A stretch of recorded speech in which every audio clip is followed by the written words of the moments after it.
Hello everyone. Today we will dive into one of the strangest and most chilling medical mysteries ever recorded. A case that continues to baffle doctors, scientists, and investigators to this very day. It is the story of Gloria Ramirez, a woman who became famously known as the Toxic Lady. Her mysterious death in 1994 did not just claim her life, it also sickened hospital workers and left behind a cloud of unanswered questions that remain unsolved decades later. On the night of February 19, 1994, Gloria Ramirez was rushed to Riverside General Hospital in California. She was only 31 years old, a mother of two, and was battling late-stage cervical cancer. But that night, something far stranger than her illness unfolded. When she arrived at the emergency room, she was weak, confused, and struggling to breathe. Nurses immediately moved her into a treatment bay, preparing to stabilize her. As the medical team began their routine procedures, they noticed something unusual. Gloria's skin had an oily sheen, almost as if it was covered in a greasy substance. Her breath carried a strange, fruity, garlic-like odor, and when nurses inserted a needle to draw blood, they were shocked. The blood carried a bizarre chemical smell, something like ammonia, that made several staff members recoil. At first, doctors thought it might be due to medication she had taken, but the situation quickly escalated.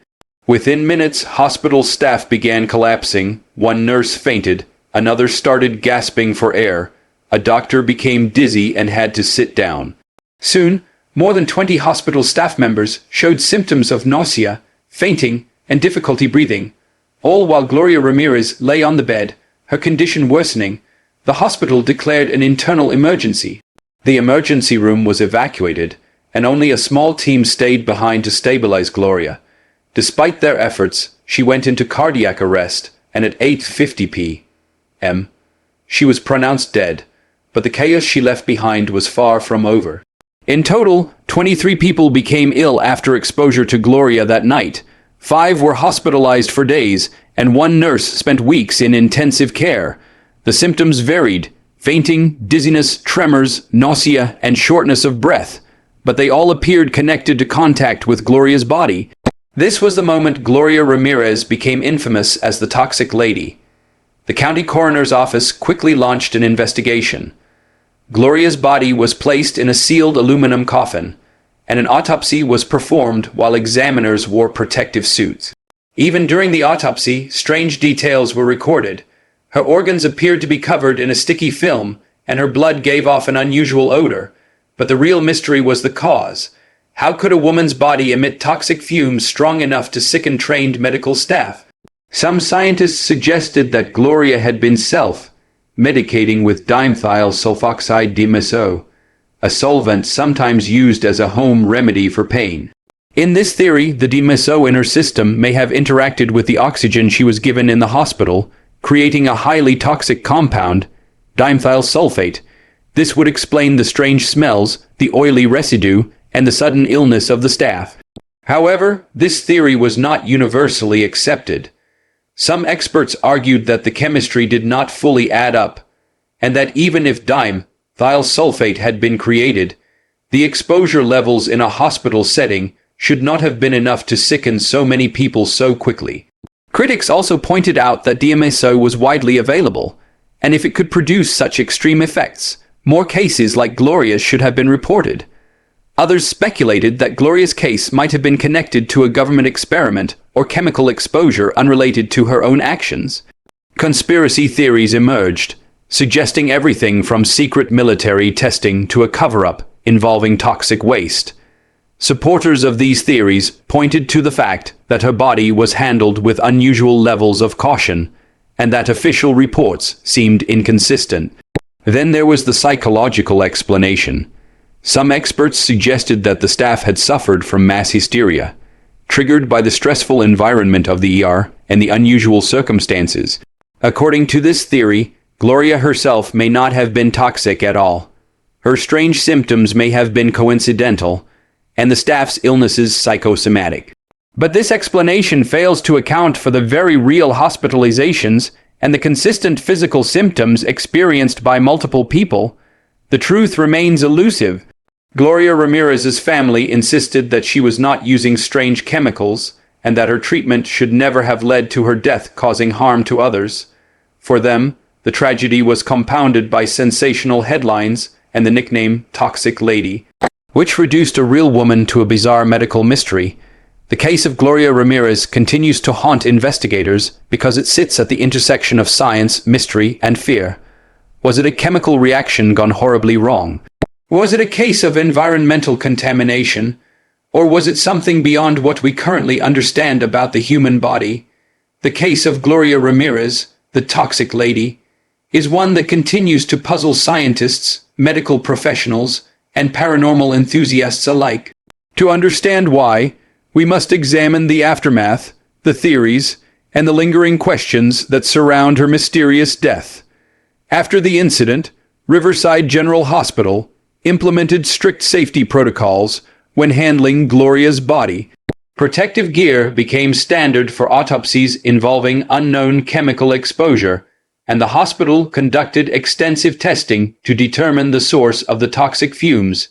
Yet, no definitive chemical was identified. Laboratory analyses found traces of dimeso, a compound sometimes used as an alternative medicine for pain relief. But this alone could not explain the intensity of the fumes or the severity of the staff's reactions. One of the prevailing scientific theories revolves around dimethylsulfoxide.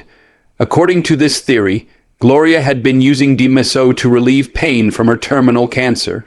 Dimeso can metabolize into dimethylsulfone and under certain conditions may form dimethylsulfate, a highly toxic and volatile compound.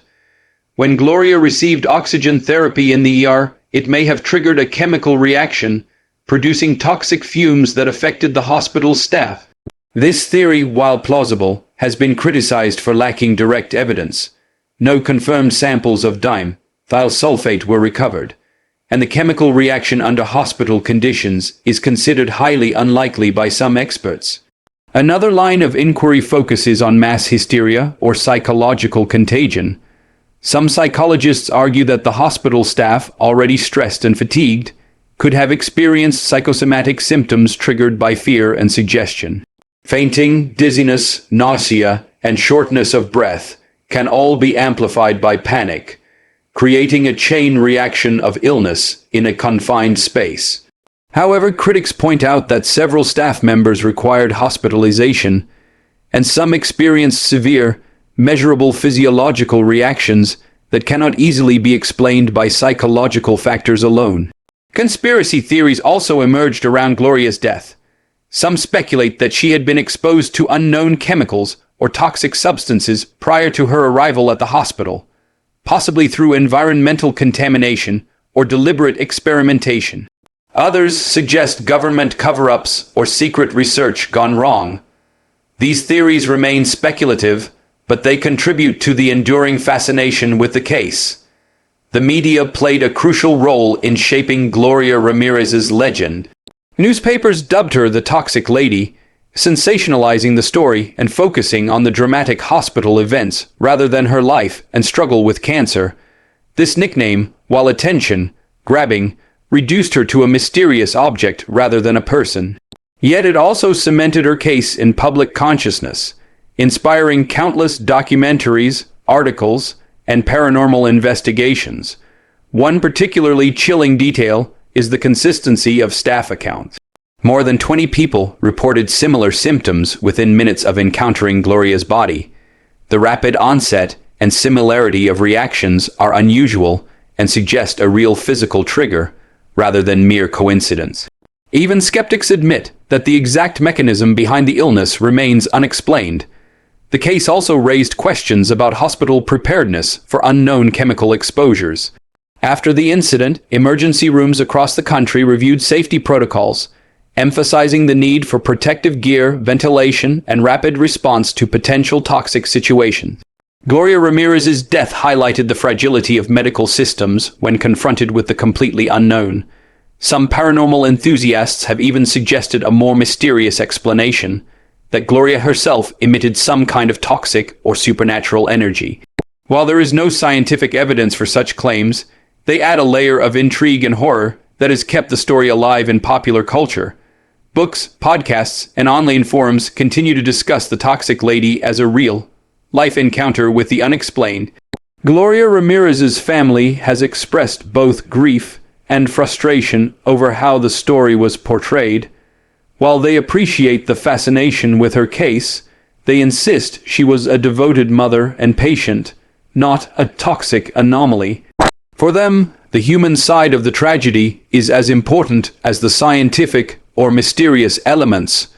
Ultimately, the case of Gloria Ramirez remains unsolved. Was it a rare chemical reaction, a dangerous home remedy, mass hysteria, or something we cannot yet understand? Each theory provides pieces of the puzzle, but fails to account for the full picture. The combination of medical mystery, dramatic hospital events, and unanswered questions ensures that the story will continue to captivate audiences worldwide. Even today, researchers and enthusiasts return to the case to study her medical records, interview surviving staff, and analyze laboratory reports. New scientific methods, such as advanced chemical analysis, might one day provide clarity. Yet for now, Gloria Ramirez remains the toxic lady, a haunting figure in modern medical history whose death challenges our understanding of biology, chemistry, and the unknown. In the end, the story of Gloria Ramirez reminds us that sometimes reality can be stranger and more terrifying than fiction. A single woman's tragic death in a hospital room has left an enduring legacy of mystery, caution, and fascination, blending science, fear, and the unexplained into a case that will never be forgotten.